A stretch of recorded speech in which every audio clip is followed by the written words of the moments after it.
So how my near-death experience changed my life. I want to give you my near-death experience story in this video, or at least how it altered my perspective, changed my values, things of that nature. Now, I've already shared in more detail what my near-death experience was and really what I was going through during that. So what I'll do is I'll link that down below and have a card come across if you want to view that first or after or whatever it is you want to do. But I didn't really go over too much how things shifted for me from a before and after perspective, you know, what my values or what my perspective on life was before the near-death experience, and then really how things have gone or what my values are since having that experience. So that's why I really want to go over in this video.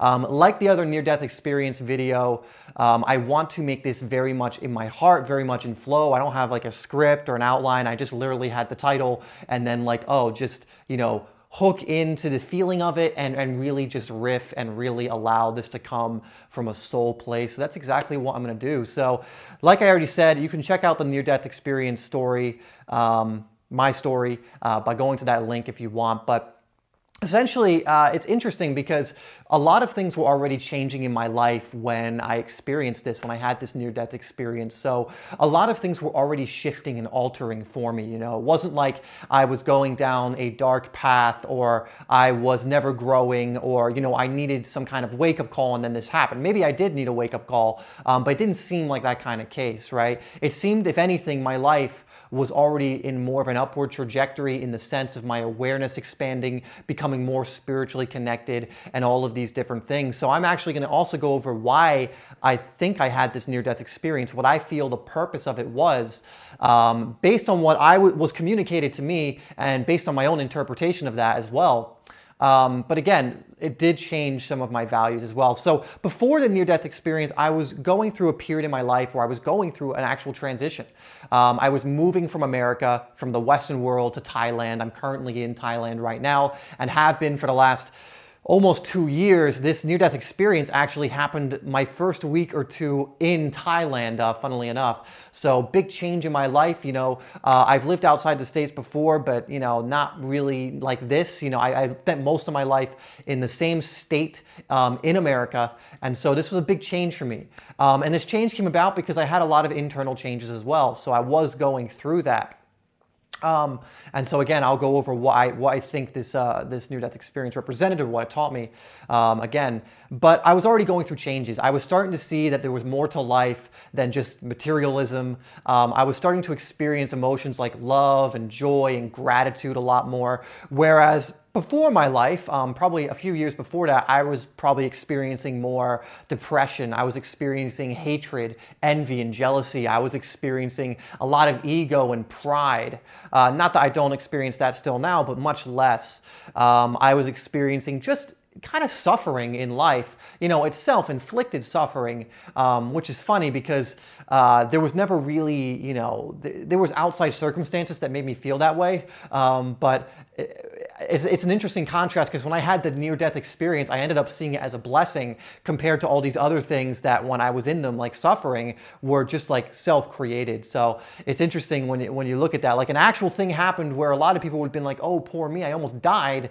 But I look back at it only with kind of love and joy and just really good emotions. Like I don't look back with it and go like, oh my God, I almost died. I look back at it and go, wow, what an experience. Wow, I am so grateful I had that. I mean, I'm getting emotional now actually, which is good. That's what I want. But yeah, so when it happened, I was moving in a certain trajectory, which is interesting because I hear a lot of near-death experience stories, or I've heard a few, and sometimes a lot of them are people who are not spiritual whatsoever or haven't really tapped into that side of themselves, and then boom, like that, they have a near-death experience and it completely shifts their perspective. They have a meeting with the divine. They see that there's more than just this material world, this material plane, and you can't help but shift your perspective when you see something like that, when you actually experience something like that. So for me, it wasn't like that because I already knew about that. I already believed that. But I think it was one of, and it still probably is, the most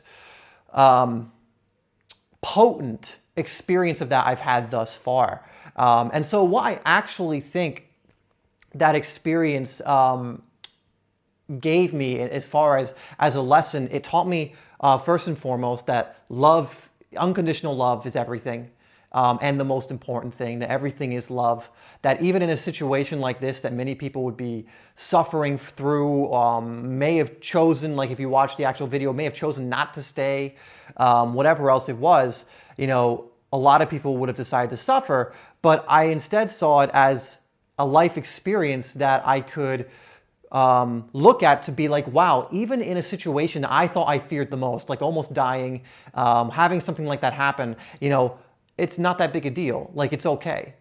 And so I think one of the underlying lessons I took away from that is everything is okay. And I was already kind of playing with this philosophy before the near-death experience, but it's so different to play with it, to like listen to someone like Alan Watts, to listen to, you know, spiritual teachers that go like, at the end of the day, everything's okay.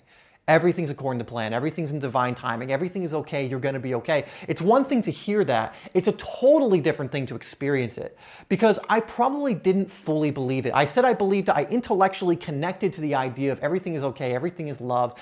You can't lose in this life. You're always going to return to the divine. You're always going to return to, you know, whence you came.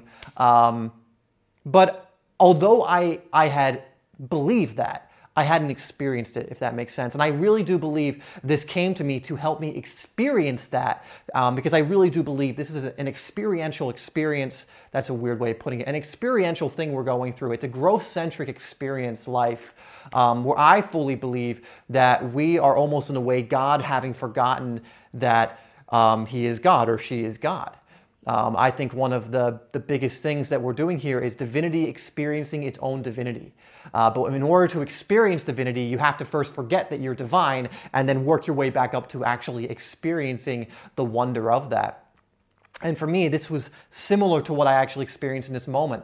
You know, I felt a warm presence appear before me. I felt just this unconditional love coming from this presence, this just everything is okay, but it's real. Like, this is not just some adage or something someone's saying, like everything's gonna be fine. Do you wanna stay? Do you wanna go? Whether you die physically here today or you go on however much longer physically and then die again physically later, either way it's fine. Either way you can't lose. Either way there's nothing to fear.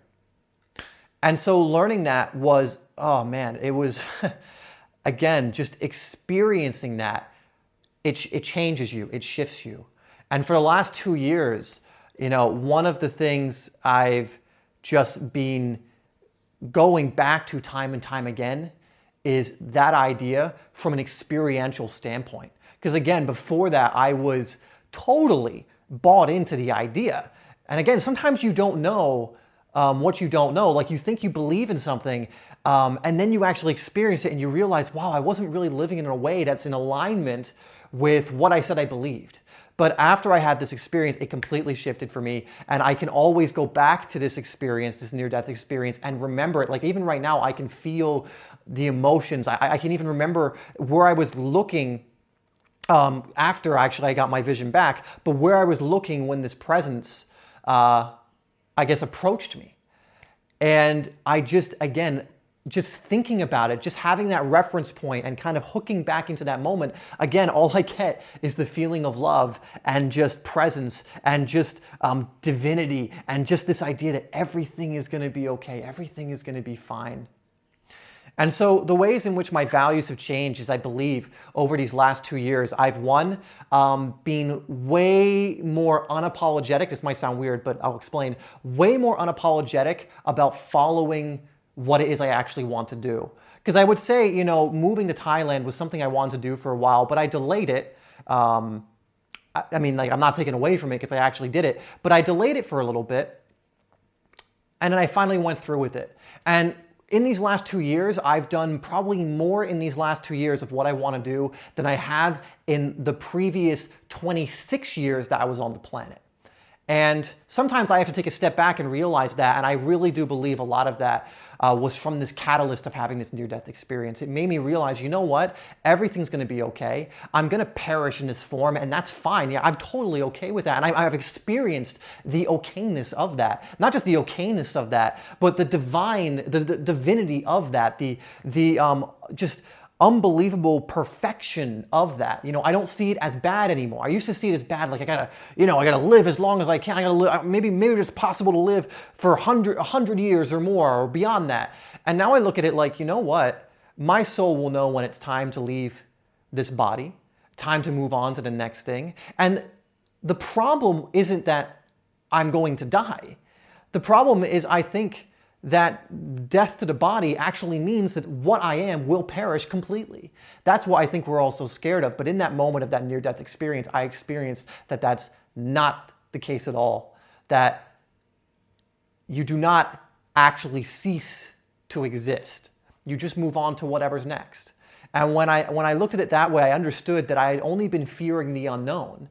And I think it's why a lot of people fear death. It's not the fear of anything but the unknown, because we don't know what happens, right? Like, I think I have a decent idea now, having experienced that, and there are other people who've had near-death experiences that say very similar things about there is something after. They talk about unconditional love. It seems to be a common theme among people who have these experiences.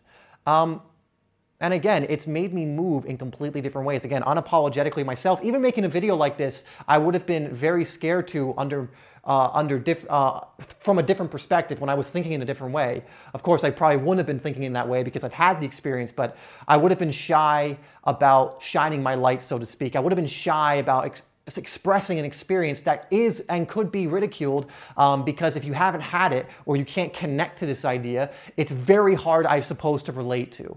Although I think there is a part of it that everyone can relate to in a sense. I think we can all relate to truth and all relate to divinity and all relate to that essence if we're open to it. But again, I'd say that would be one of the biggest values that changed. I became unapologetically myself. Now, that's not to say I don't fall back into it sometimes. I still have moments where I forget that everything's going to be okay, or I forget that at the end of the day, we're all divine beings, or I forget that essentially I'm God who has forgotten he is God. Just going through a remembrance on this experience we have on earth to remember his divinity. And I still forget, and so sometimes I still fall back. Sorry about that, my battery pack died. So what I believe I was saying was, yeah, so it allowed me to become unapologetically myself, but I still fall back. So don't think like anyone, I believe, who's had this kind of near-death experience or some kind of encounter with the divine to the point where it's so obvious that you can't deny it when you're in that moment with it, when you're really in that moment experiencing what you truly are. So I still fall back into it. You know, I still am human. I still have conditioning. I still have all these things, but I do have to say that my values have really changed since that moment. And it has allowed me to be much more unapologetically myself, much more unapologetic about going after what it is I truly want to experience in this life. Again, in these last 2 years, I've just kind of seen that manifest in having lived, I believe, in these last 2 years, way more than I lived in the 26 years previous. You know, I was very subdued. I was very submissive to life in a way. I was not in the good surrendering kind of way, but in the more like, oh, just tell me what to do, show me what to do. I was very depressed. And in these last 2 years, I haven't had that at all. I haven't felt depressed in years, especially since this experience. I haven't, you know, I feel much more in my power because I do believe I'm connecting to my divinity much more, to source, to God, to the universe, to my higher self. And so, yes, it absolutely has changed my perspective, the way I see life, my value. I noticed also one thing that's interesting. I'm drawn to people who speak about this kind of thing a lot more. You know, I was kind of, again, dabbling in that a little bit before I had this experience 2 years ago. But now I'm so drawn all the time to people talking about certain mystical things, you know, talking about, you know, what we truly are. You know, I for example, love listening to Alan Watts, and I'll just listen to him for a very long time. I'm much more deliberate about where I put my energy, which is what I mean by this. My awareness has expanded to the point where I understand that yes, I'm a divine being, but there are certain things that are going to help me to continually remember that and live from that place. And there are other things that are going to pull me, sometimes very deliberately, out of that place. There are going to be things that pull me right back into materialism. Oh, you need this to fix yourself and all that. And there's things that help me remember that I am divine. Everything's in divine timing. Everything is perfection. All of that kind of stuff as well. And so one thing that's happened in these last 2 years is my awareness expanded to the point where I spend very little time over here in the things that talk about the limitations of what I am.